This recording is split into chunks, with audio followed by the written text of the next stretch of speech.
अनमोल मोती कार्यक्रम में आपका स्वागत है। ओम शांति। आज हर व्यक्ति तनाव से ग्रसित है।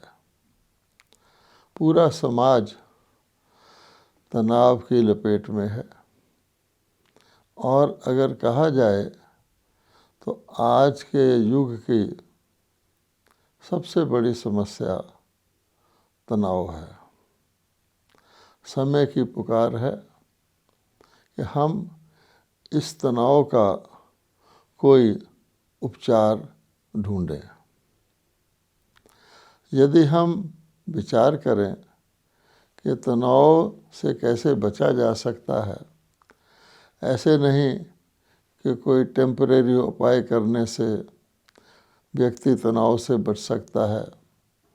जैसे कैंसर का रोग हो तो कैंसर के रोग को कोई एनासिन या एस्प्रो से तो ठीक नहीं कर सकता है।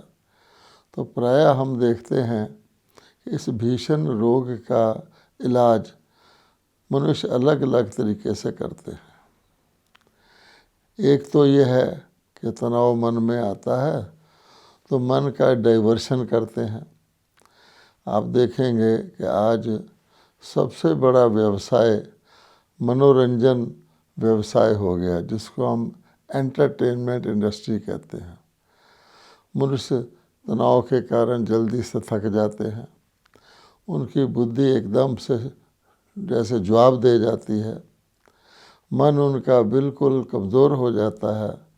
तो कोई ना कोई एंटरटेनमेंट का तरीका आजकल तो हम जानते हैं कि टेलीविज़न है या इंटरनेट है।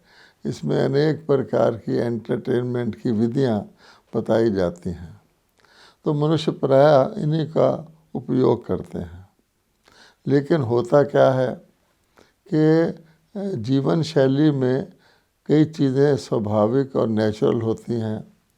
उसमें समय को भी देखा जाता है कि जो चीज़ जितने समय में होनी चाहिए, अगर उतने समय में होती है तब तो तनाव नहीं होता। अगर उस समय ज़्यादा लग जाता है उसको करने में तो भी तनाव होता है। हम जानते हैं कहीं आप पहुंचना चाहते हैं, रास्ते में कुछ रुकावट आ जाती है तो तनाव हो जाता है। लेकिन अगर कम समय लगे किसी चीज़ को तो भी उसमें खतरा रहता है। तो ये जो एंटरटेनमेंट इंडस्ट्री है मनोरंजन की, उसकी कोशिश यही रहती है कि कम से कम समय में ज़्यादा से ज़्यादा मनोरंजन प्रोवाइड किया जाए। उससे क्या होता है कि व्यक्ति की बुद्धि थक जाती है। क्योंकि एक व्यक्ति की नॉर्मल स्पीड मान लीजिए चलने की है, अगर उसको दौड़ना पड़ जाए तो दौड़ तो सकता है लेकिन वो जल्दी थक जाता है। तो बुद्धि के अंदर भी कोई अच्छे विचार भी हों, कोई खुशी करने वाली चीज़ भी हो, अगर तेज़ स्पीड से चलाई जाए तो व्यक्ति थक जाता है। इसलिए आप देखते हैं जो व्यक्ति धीरे बोलते हैं, कम बोलते हैं, मीठा बोलते हैं, उनकी बात दिल के अंदर धारण हो जाती है। जो बहुत ज़ोर से बोलते हैं, जल्दी जल्दी बोलते हैं और उनके बोलने में कोई अपनापन नहीं होता, कोई मिठास नहीं होती, तो टेम्परेरी तो उनका असर हो जाता है। जैसे कोई गुस्सा करता है तो जिसके ऊपर गुस्सा करता है, टेम्परेरी तो वो सख्ते में आ जाता है, थोड़ा दब जाता है, लेकिन उसका प्रभाव स्वाभाविक नहीं होता, कल्याणकारी नहीं होता, हानिकारक होता है। तो एक तो हम जानते हैं कि जो मनोरंजन के साधन है, इनसे स्पीड इनकी बहुत तेज़ होती है। दूसरे, इनका जो कंटेंट है जो उसमें डाला जाता है, वो हम सब जानते हैं कि वो मनुष्य की जो नैतिक मूल्य हैं उनका हनन करने वाला होता है। उस प्रकार से भी हानि होती है। फिर हम ये भी जानते हैं कि जीवन के अंदर व्यक्ति को कुछ चलना फिरना, शारीरिक मूवमेंट की आवश्यकता होती है स्वास्थ्य के लिए। इस पर ऐसी प्रकार की एंटरटेनमेंट को तो बैठ के या लेट कर ही लोग देखते हैं और उस समय भोजन भी करते हैं। तो भोजन का भी जो भोजन को देख करके भोजन का प्रॉपर तरीके से किया जाना चाहिए वो भी नहीं होता है। व्यक्ति कुछ टेलीविज़न पर कोई चीज़ देख रहा है, हाथ में खाने का नवाला है, लेकिन उस कुछ इस प्रकार का दृश्य है कि उसका मुंह खुला रह जाता है और नवाला हाथ में रह जाता है। इस एक्साइटमेंट आ जाती है। तो जो व्यक्ति एक्साइटमेंट में भोजन करता है, सब डॉक्टर कहते हैं वो स्वास्थ्य के लिए ठीक नहीं है। ये मैं एक छोटा सा एग्जांपल दे रहा हूँ। कहने का भाव ये है, अगर हम मोटे रूप से देखें तो जिन कारणों से आज तनाव है, हम जानते हैं चिंता है, भय है, असुरक्षा है, अनिश्चितता है, जैसा दुनिया के अंदर दिखाई दे रहा है, व्यक्ति को बहुत प्रकार की अपने भविष्य के बारे में बहुत चिंता रहती है। फिर आज के समाज में हम जानते हैं अकाल मृत्यु का भी बाज़ार गर्म है, कई प्रकार की प्राकृतिक आपदाएं आ रही हैं, संबंधों में समरसता नहीं है, इतने सारे कारण हैं। पैसा की वैल्यू घटती जा रही है, वस्तुएं महंगी होती जा रही हैं, जीवन यापन का भी एक संघर्ष बन गया है। जो अच्छे भले लोग यानी जिनको हम वेल ऑफ कहते हैं, उनको भी जीवन यापन में अब कठिनाई पेश आने लगी है, दूसरों का तो कहना ही क्या है। तो जिस प्रकार की परिस्थितियां हैं, यानी चाहे दैहिक हैं, चाहे दैविक हैं, चाहे भौतिक हैं, चाहे अंदर की हैं या बाहर की हैं, वो परिस्थितियां तो और भी आगे नाजुक होने वाली हैं, हम जानते हैं। तो जिन परिस्थितियों में हमें अभी इतना तनाव है, जब वो नाजुक होंगी तो तनाव तो बढ़ेगा ही। इसलिए अगर हम जो कुछ हम कर रहे हैं, जिस प्रकार से हम सोच रहे हैं, जो कुछ उपाय भी तनाव मुक्ति के कर रहे हैं, कई लोग हम जानते हैं सैर करने जाते हैं, एक्सरसाइज करते हैं, कुछ पुस्तक पढ़ते हैं, अनेक तरीके अपनाते हैं, तनाव मुक्ति के भिन्न भिन्न तरीके अपनाते हैं। लेकिन उनके बावजूद भी आज एक भी व्यक्ति ऐसा नहीं है शायद जो तनाव से मुक्त हो, क्योंकि मृत्यु का भय और अकाल मृत्यु के कारण से उस भय से तो कोई भी व्यक्ति मुक्त नहीं है। तो मन के अंदर, मन के पीछे अनेक प्रकार के तनाव हैं। तो ऐसे तनावों को अगर हमने ओवरकम करना है तो हमें कोई अलग सा तरीका अपनाना पड़ेगा। जैसे हम जानते हैं जब कोई भी चीज़ अपनी अति पर पहुंच जाती है तो उसको एक चेंज करके एक अलग से तरीका अपनाया जाता है। पिछली सदी में कोई मल्टी स्टोरी बिल्डिंगें नहीं होती थी, हाई राइजर नहीं होते थे, स्काई स्केपर नहीं होते थे, लेकिन परिस्थिति के अनुसार अब मनुष्य देखिए कितनी बड़ी बड़े बिल्डिंगें बना रहे हैं, क्योंकि अगर वो उस प्रकार की बिल्डिंगें बनाते जो पहले बनती थी तो गुजारा ही नहीं हो सकता था। ऐसे ही हम जानते हैं कि पिछली सदी में चमड़े के जूते लोग पहना करते थे, लेकिन देखा गया कि अब इतना चमड़ा ही अवेलेबल नहीं है, तो धीरे धीरे अब हम देख रहे हैं कि जूते बनाने के लिए कुछ दूसरी प्रकार का मटेरियल यूज़ होता है। यानी कंप्लीट चेंज, पैराडाइम शिफ्ट जिसको कहते हैं, एक व्यक्ति के दृष्टिकोण में पूरी चेंज आए तभी उसके अंदर जो खामियां आ जाती हैं, जो कमियां आ जाती हैं, उसका उपाय व्यक्ति कर सकता है। इसी प्रकार से हमने ब्रह्मा कुमारी में अनुभव किया है कि आध्यात्मिकता एक ऐसा उपाय है, आध्यात्मिक ज्ञान को धारण करना, उसको अंडरस्टैंड करना, जिससे व्यक्ति की बहुत हद तक तनाव मुक्ति हो सकती है। और यदि पूर्णतः आध्यात्मिक जीवन को अपनाए तो उसकी कंप्लीट तनाव मुक्ति भी हो सकती है। सिंपल उदाहरण ये है, जैसे हम सड़क के ऊपर वाहन है हमारे, तो सड़क के ऊपर वाहन हम तेज़ से तेज़ सड़क के ऊपर वाहन बनाए जा रहे हैं। तो पहले तो बुलेट कार्ट होता था, फिर और चीज़ें आईं, अब बहुत तेज़ स्पीड की ट्रेन्स और बुलेट ट्रेन जिसको हम कहते हैं, ट्रेन स्पीड की गाड़ियाँ धरती पर चलती हैं। फिर भी आप देखेंगे कि सरफेस ट्रांसपोर्ट जो है कितनी भी तेज़ हो जाए उसमें कई प्रकार की बाधाएं तो आती हैं। यदि व्यक्ति उसको शिफ्ट करके एरियल रूट लेता है, यानी हवाई तरीके हवाई जहाज़ का प्रयोग करता है, तो बहुत सारी बाधाएं जो उसमें आती हैं ओवरकम हो जाती हैं।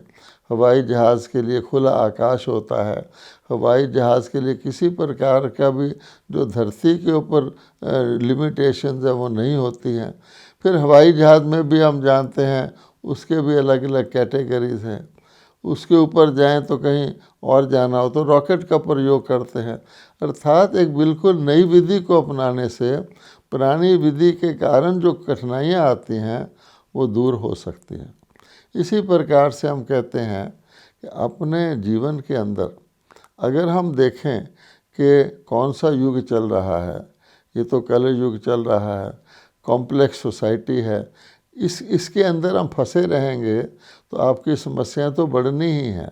और हम देख रहे हैं, अगर आप पिछले 20 वर्ष देखें, उससे पहले 20 वर्ष देखें, हमने कितने भी संसाधन अपनाए हों, कितने भी तौर तरीके बदले हों, बहुत कुछ हमने किया है, फिर भी नेट रिज़ल्ट तो यही है कि जीवन का संघर्ष और जीवन में प्राप्त होने वाली जो खुशी थी वो तो गायब हो गई, शांति भी गायब हो गई, अब तनाव था वो भी बढ़ता जा रहा है। इसलिए इससे तो इस प्रकार की दुनिया के बारे में थिंकिंग से तो हमें हटना होगा। हम क्या कर सकते हैं? इसलिए आप देखेंगे आध्यात्मिकता इसके लिए, जैसे फिज़िकल वर्ल्ड में हवाई रूट बहुत सारी मुश्किलों को दूर कर देता है, अब पहाड़ों के ऊपर से समुद्रों के ऊपर से पास कर जाते हैं, इसी प्रकार से आध्यात्मिकता हमें एक हवाई रास्ता, जिसको हम कहते हैं उड़ती कला का रास्ता, अपनाने के लिए एक माध्यम बताती है, एक चॉइस बताती है। एक होती है गिरती कला, जो हम देख रहे हैं तनाव बढ़ता जा रहा है। एक होती है चढ़ती कला, वो यही है कि इसी दुनिया के अंदर हम स्लम एरिया में रहते हैं तो कहीं जाके खुले एरिया में मकान ले लें, उसके लिए भी काफ़ी कुछ करना पड़ता है, तो एक प्रॉब्लम सॉल्व हो जाती है, इस तरह से है। लेकिन उड़ती कला अलग चीज़ है।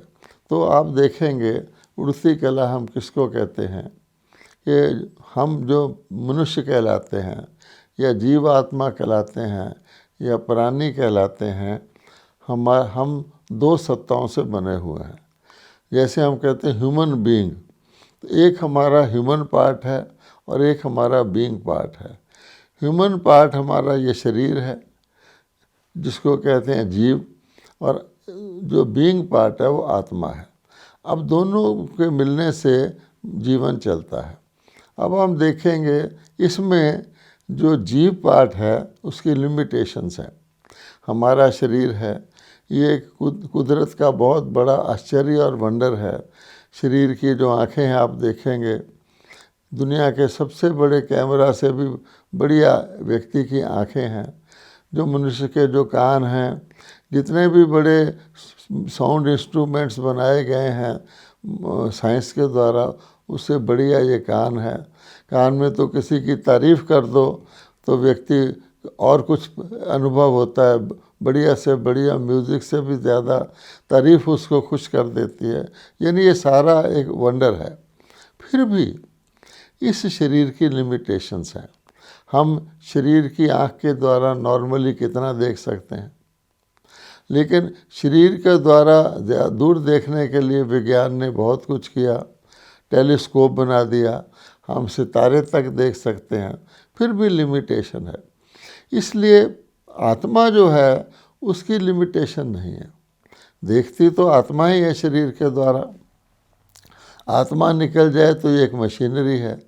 लेकिन आत्मा और उसकी फैकल्टी जो मन है, ये इनकी जो शक्ति है, इनकी जो गति है, इनकी जो अनुभूति की विधि है वो अनलिमिटेड है, अनफैथमेबल है, वो बेअंत है, उसका कोई पारावार नहीं है। और आत्मा बड़ी हल्की चीज़ है, ये भी हम जानते हैं। आत्मा जब एक शरीर छोड़कर दूसरे में जाती है उसको कितना टाइम लगता है। अच्छा, आत्मा शरीर में भी है। जब वो मन के द्वारा कुछ सोचती है तो शरीर यहीं पड़ा रहता है, लेकिन उसका मन एक संकल्प से या एक सेकंड में जहाँ पहुँच जाता है वैसी ही उसको अनुभूति होने लगती है। हम देखते हैं कि मन कोई खुशी की चीज़ सोच रहा है तो उसको शरीर का पता ही नहीं लगता है।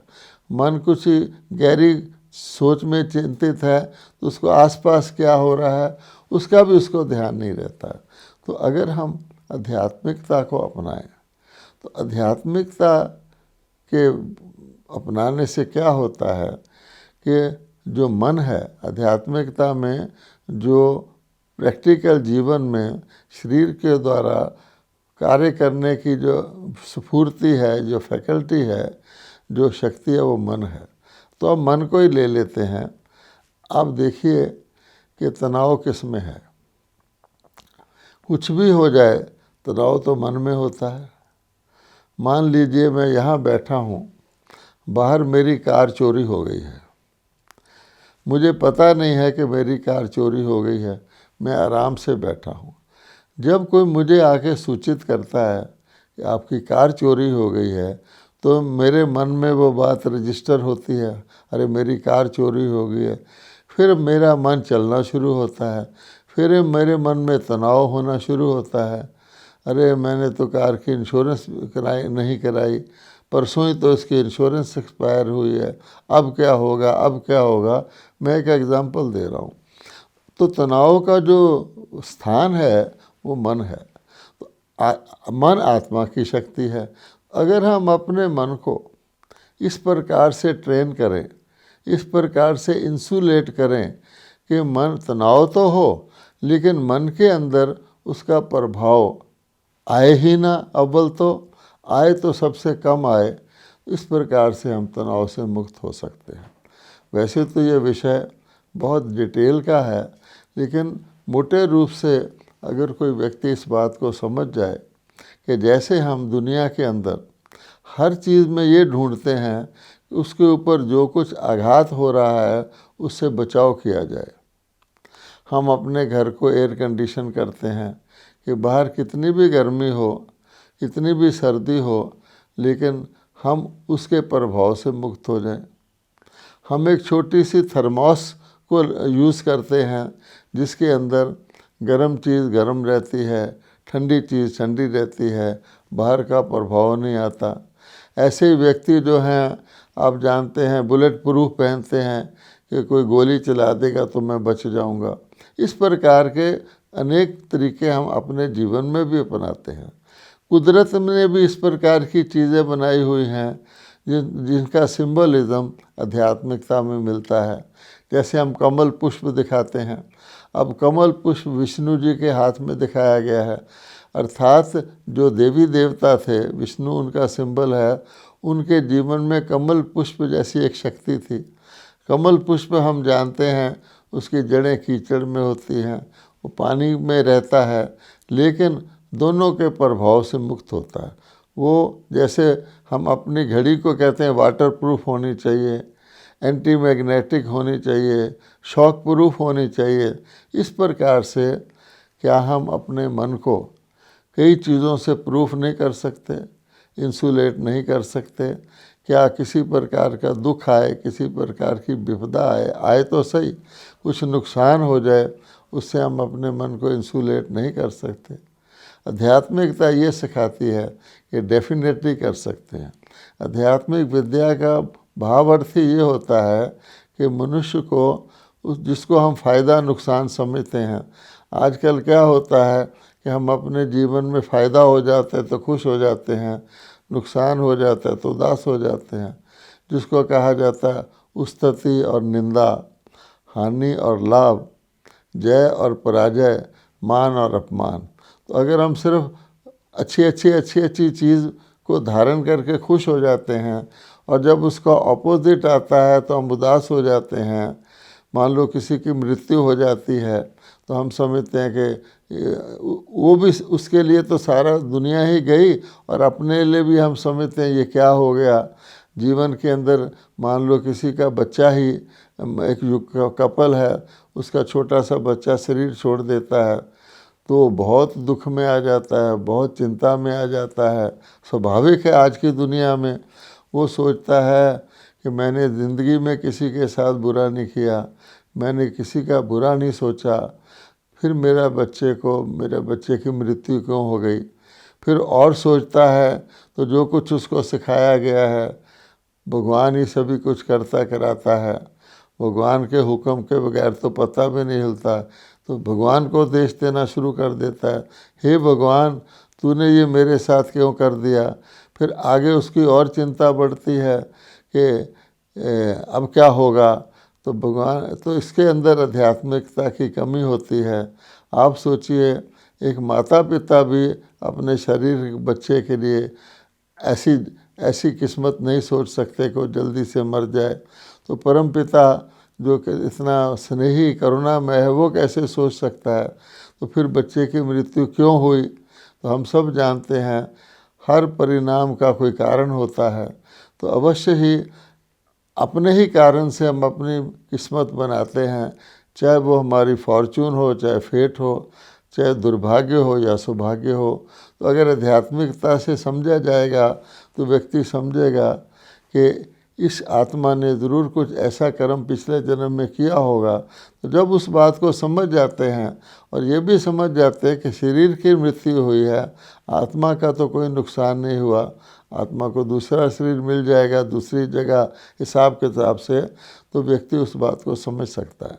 ऐसे ही आध्यात्मिकता में यह है कि दुनिया में व्यक्ति खाम में चिंतन करते रहते हैं, सोचते रहते हैं, ये होगा तो क्या करूँगा, ऐसे होगा तो क्या करूँगा, या ऐसे हुआ तो उसका मेरे ऊपर क्या असर आ गया। तो आध्यात्मिकता जब व्यक्ति को ये सिखाती है कि हर चीज़ निश्चित है और जैसे होना है वो बिल्कुल एक ठीक तरीके से होना है। अगर मेरे ऊपर कोई दुख भी आता है तो मेरे ही कर्म का हिसाब किताब मैं चुकतू कर रहा हूँ।